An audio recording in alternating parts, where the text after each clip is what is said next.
El tiempo oportuno. Saludos mis estimados en esta hora. Una vez más queriendo compartirles principios de liderazgo que son aplicados a todas las áreas de nuestra vida.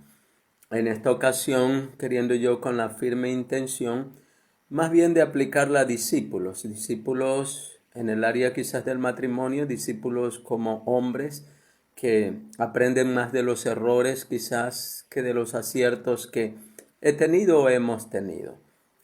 Eh, el anhelo de compartir también estas leyes, hoy nos toca la cuarta ley, es de poder entrenar y equipar también a discípulos desde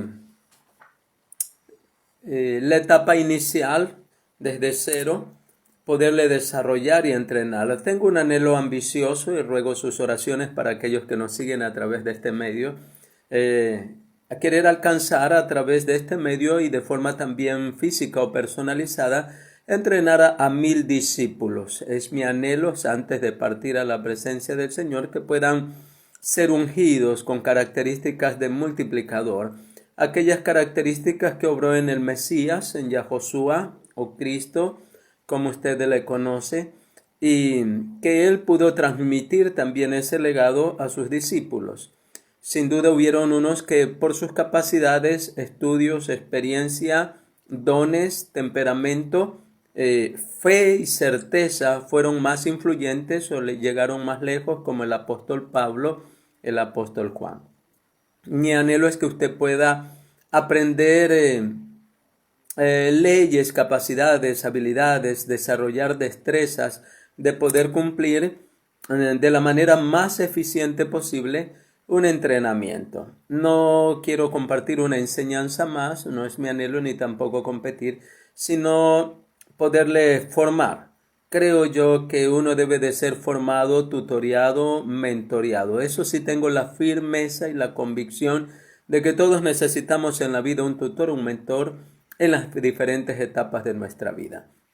Cada 5 años, cada 10 años, cada década que usted se proyecta a vivir en visión, necesita un mentor, alguien que haya caminado ya ese sendero y que tenga experiencia tanto de los aciertos como de los errores.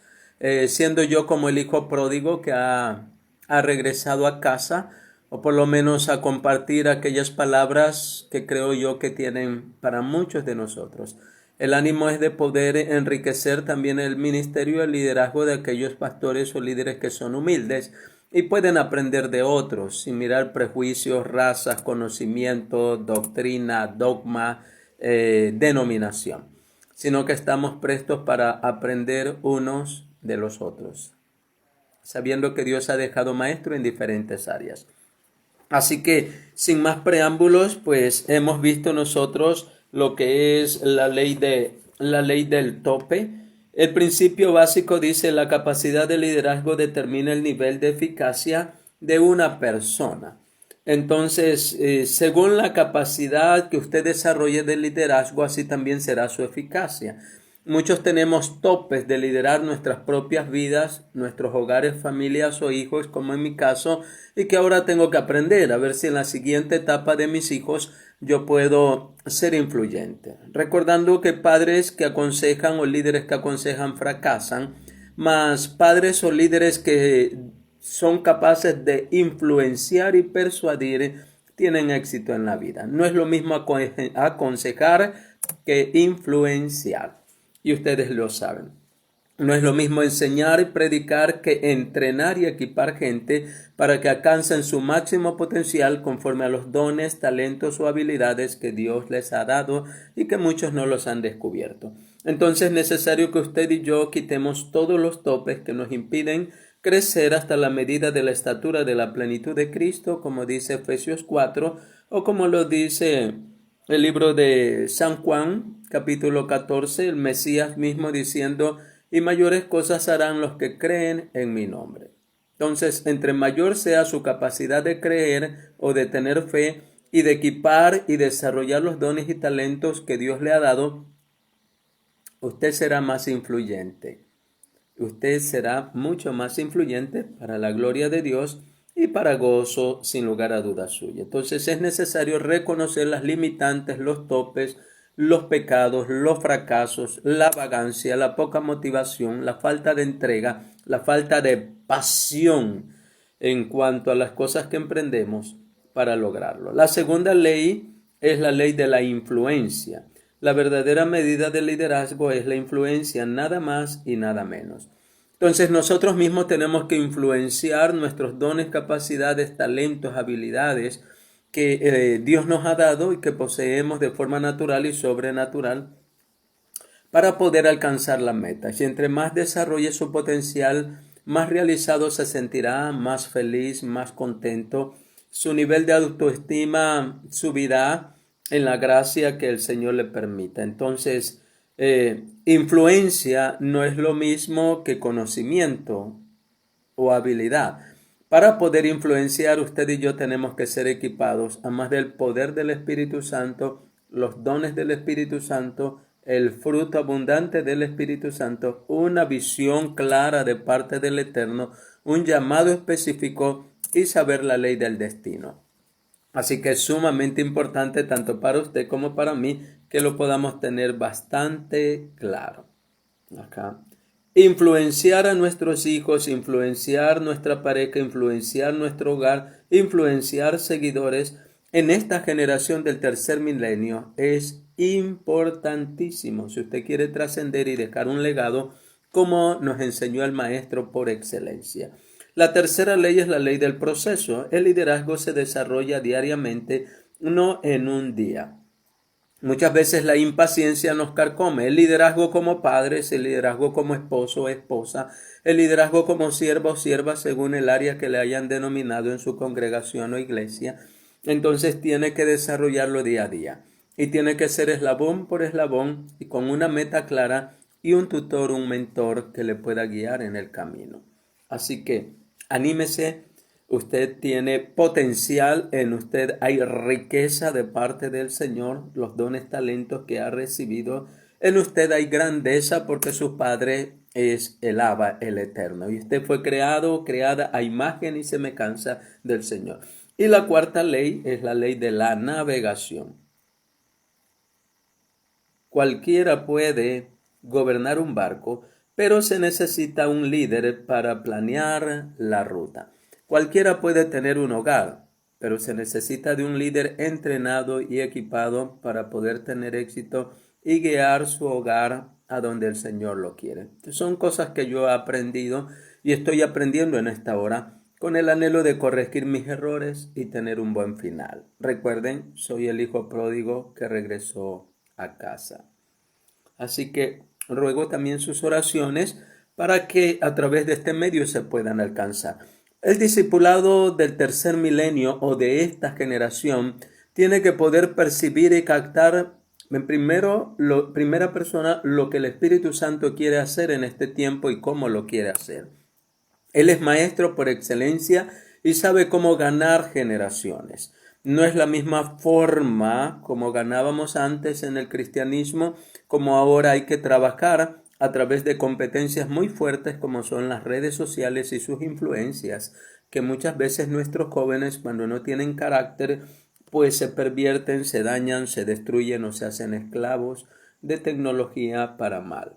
Así que es necesario aprender y en eso estamos en este tiempo, esperando que Dios provea mejores medios o instrumentos para compartir de forma más clara, más pertinente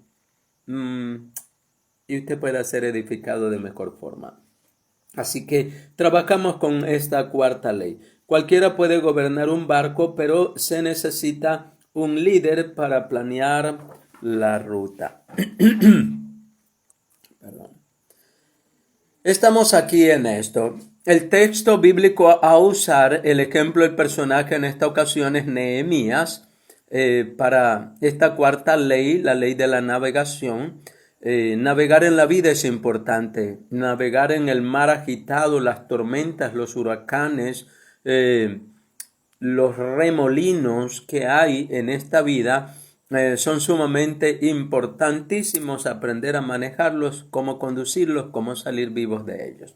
Entonces, en Nehemías capítulo 1, del versículo 1 al 6, tenemos una enseñanza. El desafío es que usted pueda leer todo el libro de Nehemías y pueda sacar principios de liderazgo para cómo conducir y liderar su propia vida, el área que Dios le ha encomendado, ya sea como joven en el estudio del colegio o la universidad o de un curso superior, o aún en la empresa donde le han puesto a hacer luz y a desarrollar el potencial como Daniel o como José, y en este caso como Nehemías, un experto en esta área que pudo interpretar bien lo que es la ley de la navegación.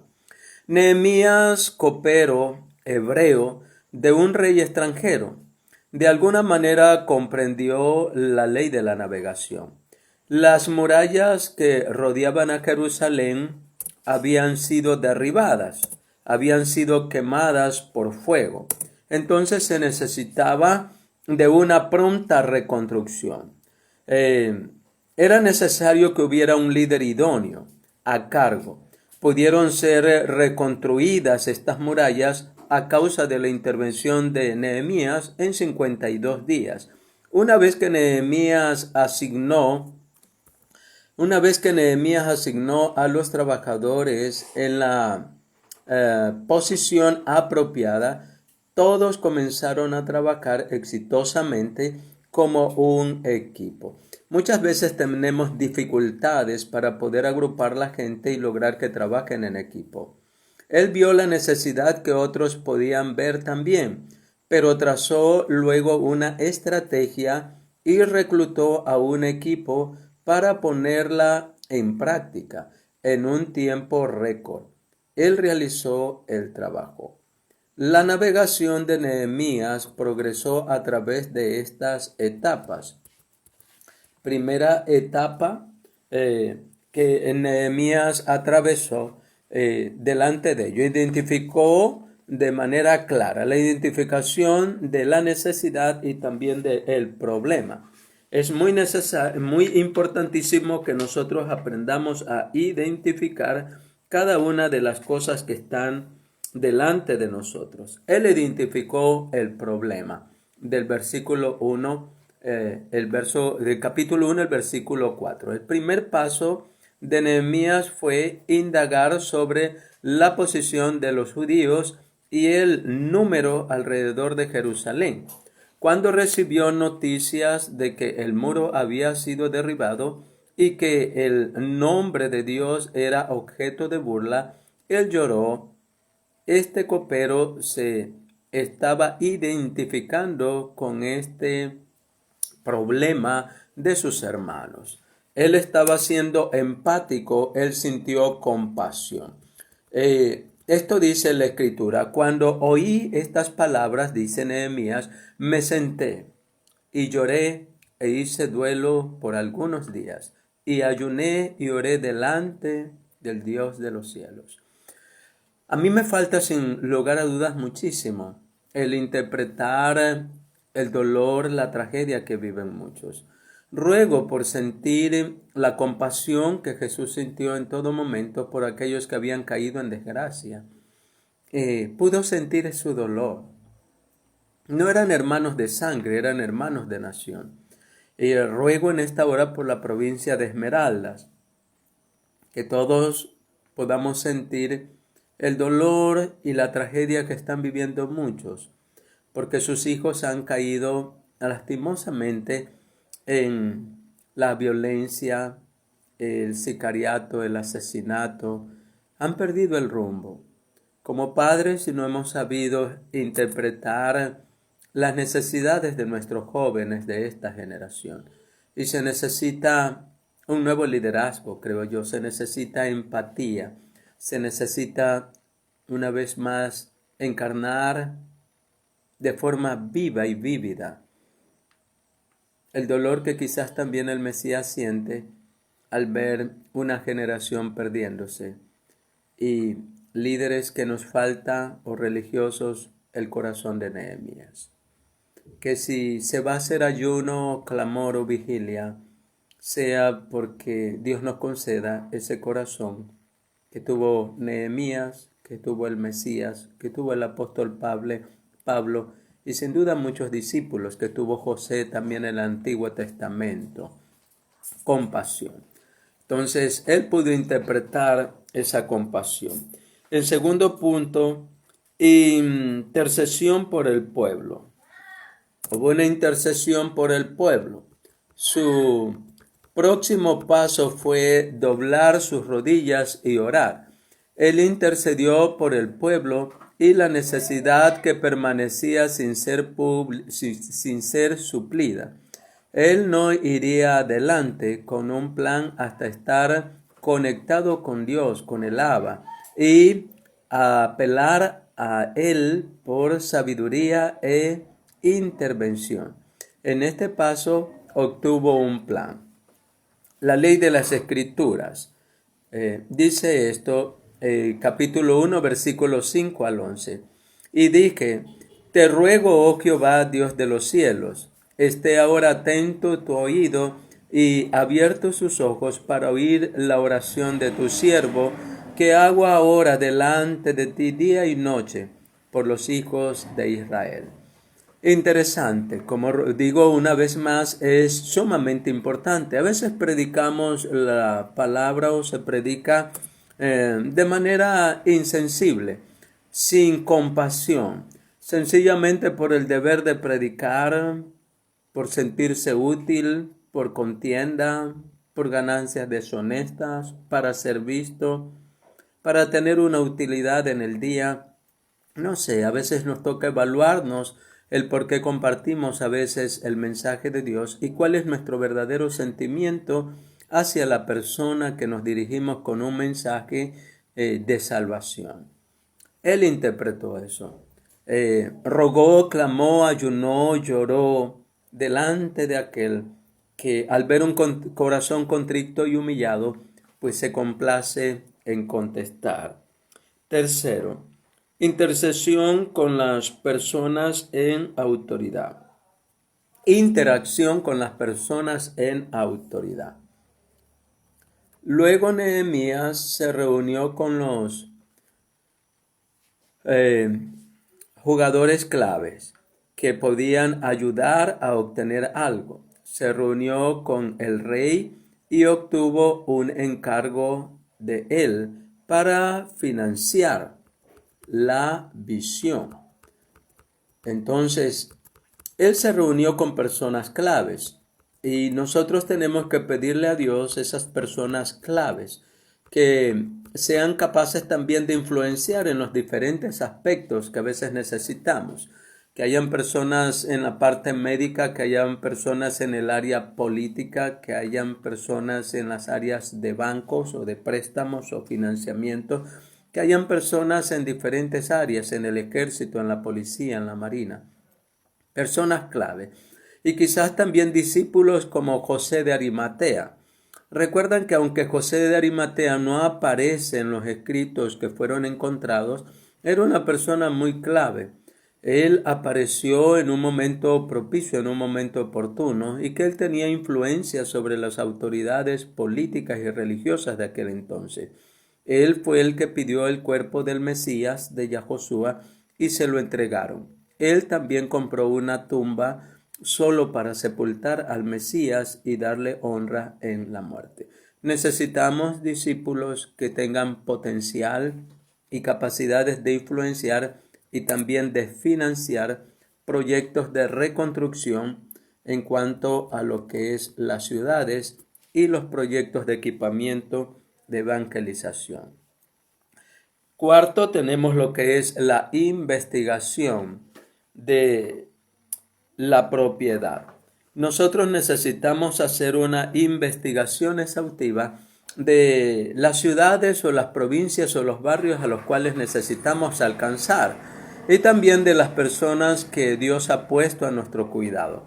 ¿Cuál es su condición actual, física, económica, social, alimenticia, de salud, su entorno familiar? ¿Qué capacidades tienen? ¿Qué entorno? Su próximo paso fue el de estudiar el desafío que tenía por delante y descifrar su tamaño y magnitud. ¿Cuánto nos costará a nosotros descifrar la necesidad, en mi caso, ubicado en la ciudad y provincia de Esmeraldas, en el Ecuador, entonces en América Central?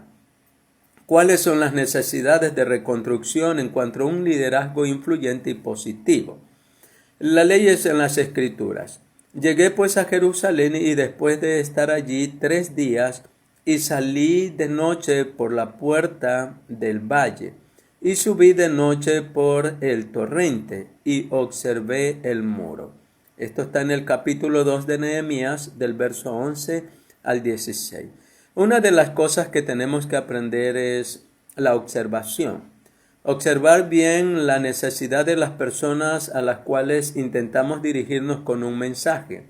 Si el mensaje sencillamente es informativo o es un mensaje edificativo. Si es formativo también, queremos formar a una persona en un discípulo, en un líder o en una oveja que pueda desenvolverse con facilidad. 5. La ley de la comunicación, el número 5. Luego Nehemías reunió a los potenciales trabajadores y les expuso la visión. En cuanto a la visión, muchos de nosotros no tenemos claro la visión familiar, la visión personal, y son cosas que ahora estoy aprendiendo, que me faltaron quizás en un tiempo. Pedir a Dios que revele a cada uno de nosotros la visión, tanto dentro de su hogar, en la iglesia, en la ciudad o en la provincia donde Dios le ha puesto a hacer luz. Entonces, como él tenía clara la visión, se la pudo exponer y los demás pudieron seguirle. Lo que dice la Escritura. Nehemías capítulo 2, versículos 17 y 18. Les dije pues, vosotros veis el mal en que estamos. Él no dijo en que están, sino en que estamos, se incluyó. Es un problema, el problema de la provincia, el problema político, el problema económico es de todos, no sencillamente de los que creemos que causan este problema. Entonces le declararé cómo la mano de Dios había sido buena sobre mí y asimismo las palabras que el rey me había dicho. Y dijeron, levantémonos y edifiquemos. Habían sido tan persuasivas sus palabras, pues Dios en primer lugar estaba con él.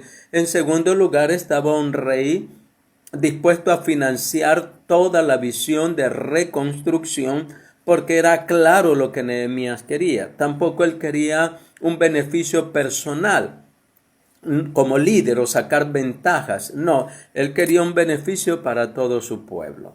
Entonces eso hizo que la gente se uniera y fuera partícipe de esa visión. Es necesario que las personas opinen en cuanto a una visión y que se sientan parte, porque de lo contrario no la apoyarán. Sexto, tenemos como sexto implementación del plan. Cuando hablamos de la implementación del plan, esto lo tenemos en Nehemías capítulo 3 del versículo 1 al 32.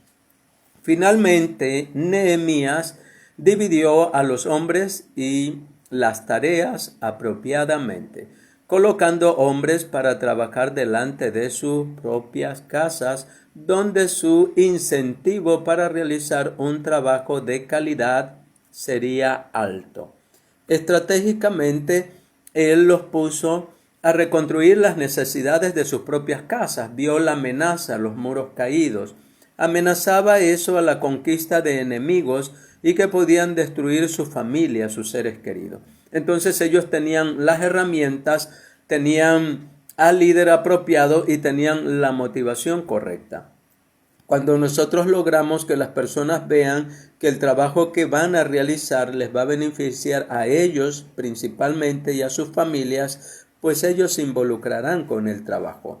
Cuando no está claro para nosotros, tampoco estará claro para ellos.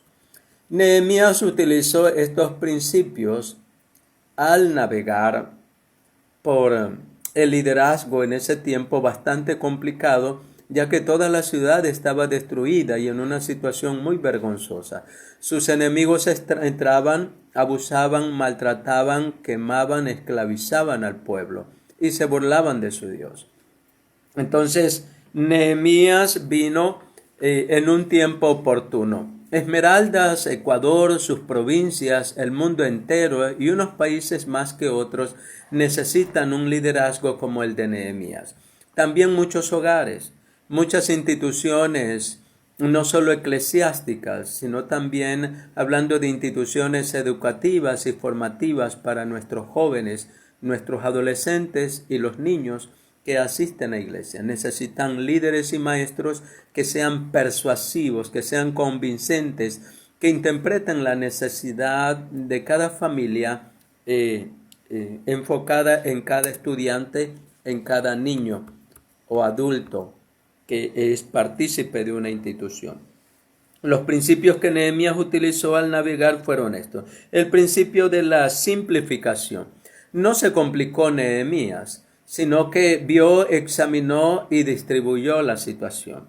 No se complicó, simplificó todas las situaciones de trabajo. Organizó a los hombres por grupos naturales y sus familias. Segundo, el principio de la participación.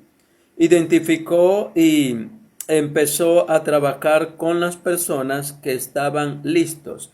Nosotros tenemos que aprender a trabajar con las personas que están listos para el trabajo, porque a veces en motivar y animar a quien no quiere ser motivado, uno se desgasta demasiado.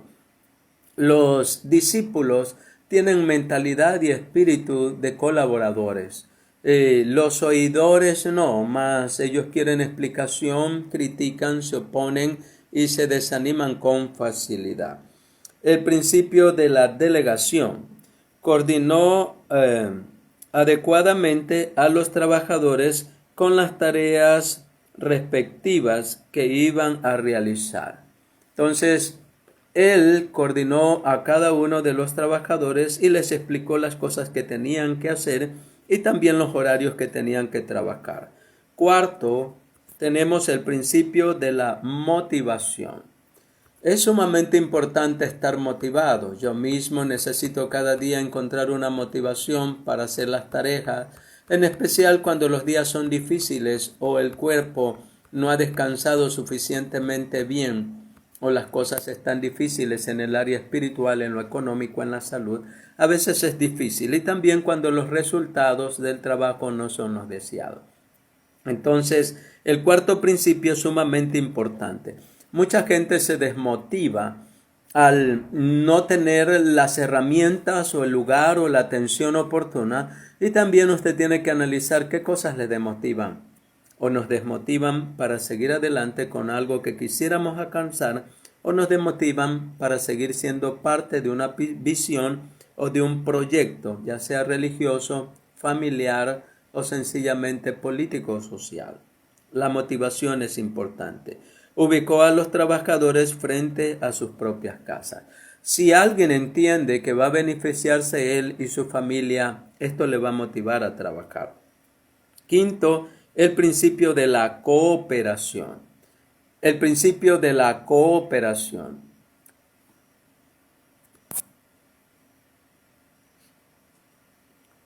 Incentivó a que trabajasen en equipo y a unir sus esfuerzos.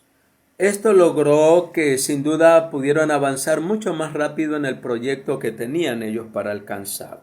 Incentivó a que trabajasen en equipo y a unir sus esfuerzos. Tenemos dificultades para trabajar en equipo.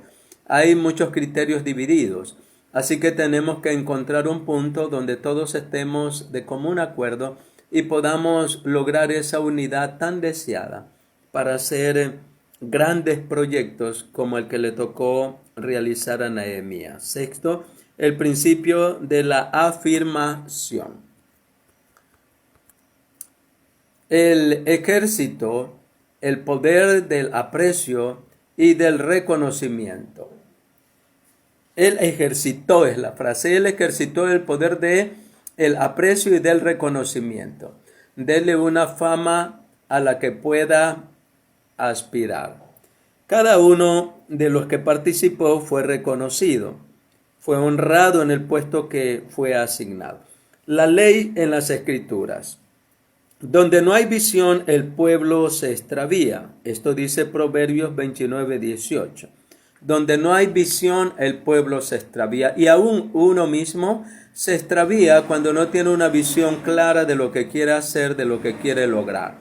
Además de esa visión, tiene que haber el financiamiento de parte de Dios y de personas que el Señor pone en gracia para que puedan financiar un proyecto. Hoy lo necesitamos más que nunca, que Dios nos regale una visión de parte de Él y que también pueda proveer las personas que financien esa visión y esos proyectos.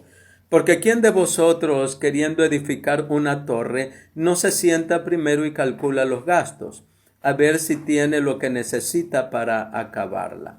No sea que después que haya puesto el cimiento y no pueda acabarla, todos los que lo vean comiencen a hacer burla de él diciendo: este hombre comenzó a edificar y no pudo acabar. Lucas 14, 28, 30. Muchas veces empezamos proyectos y no son terminados porque sin duda son humanos y a veces en lo humano no se tiene todo el financiamiento. Muchas veces hacemos alarde de una gran fe y la cual no tenemos y por eso estamos rodeados de proyectos frustrados y no realizados. Y otras veces no tenemos ni la capacidad ni el equipo. Una cosa es creer, ser capaz, y otra cosa es demostrar que se tiene esa capacidad de realizar proyectos. Y uno de los proyectos en los cuales muchos fracasamos, es el proyecto familia, el proyecto liderazgo o pastorado en la iglesia y el proyecto tener un buen final. Que Dios nos ayude a todos en lo que es este equipamiento. Como les mencioné, estas temáticas tienen la orientación para formar un discípulo. Es más allá de creer ser discípulo, el poder ser un discípulo. Ser entrenado es importante porque si usted no ha sido entrenado como discípulo, es difícil que lo pueda hacer. Nadie puede dar lo que no ha recibido. Es algo que a mí me costó y me está costando aprender todavía, porque el ser discípulo es algo que empieza y tiene fin con la muerte. Y todos los días uno debe de aprender algo y aprender a evaluarse en qué áreas todavía tenemos debilidades o fragilidades que nos impiden alcanzar las metas que el Señor ha planificado para nuestras vidas. En esta hora quisiera yo poder, a más de desafiarle, que si es un creyente pase a ser una oveja, si es una oveja pase a ser un discípulo, y si es un discípulo pase a ser un líder influyente, un líder con la capacidad de levantar a otros líderes, de equipar a otros líderes. No es saludable tener seguidores que tienen potencial de líderes. Y es necesario contratar personas o líderes que puedan ayudarnos a descubrir el potencial de las personas que Dios ha puesto a nuestro cuidado.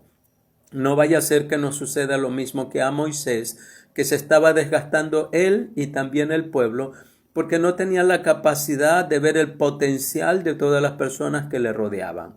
Vino Jetro, un sacerdote madianita, y su suegro a la vez, que tuvo que hacerle ver que él tenía mucha gente ahí sentada, que estaban por desocupación cayendo en crítica, en murmuración y en división del pueblo.